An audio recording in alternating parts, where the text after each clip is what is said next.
ہمارے پیارے آقا حضرت محمد صلی اللہ علیہ وآلہ وسلم نے بنی اسرائیل کی ایک عورت کا قصہ بیان فرمایا کہ وہ اپنے بچے کو دودھ پلا رہی تھی۔ اس کے قریب سے بہت عالیشان گھوڑے پر ایک بہت خوبصورت نوجوان گزرا تو وہ عورت کہنے لگی، اے اللہ، میرے بچے کو اس نوجوان جیسا بنا دے۔ بچہ اس کے سینے سے منہ ہٹا کر کہتا ہے، یا اللہ، مجھے ایسا مت بنانا۔ ماں کو بہت تعجب ہوا کہ یہ بولنے کیسے لگا۔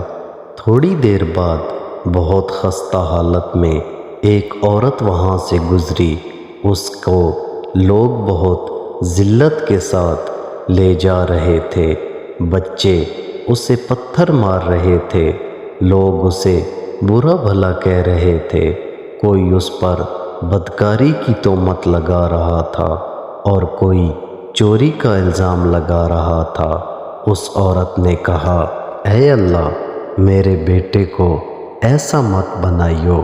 وہ بچہ پھر سینے سے منہ ہٹا کر کہتا ہے، یا اللہ، مجھے ایسا ہی بنائیو۔ ماں بہت حیران ہوئی کہ یہ کیا ماجرا ہے، یہ ابھی سے کیسے بولنے لگا، اور بولا بھی تو اپنے فائدے کے خلاف بولا۔ اب اللہ تعالیٰ نے اس بچے سے تقریر کروائی۔ اس نے کہا، وہ شخص جو پہلے گزرا اس میں حسن و جمال ہے، کمال ہے، جوانی ہے، مالدار ہے، سبھی کچھ ہے، مگر وہ ظالم ہے، کسی کو قتل کر کے جا رہا ہے۔ یا اللہ، جب میں بڑا ہوں تو مجھے ظالم نہ بنائیو۔ اور یہ عورت جسے لوگ ذلیل کرتے ہوئے لے جا رہے ہیں، یہ مظلوم ہے۔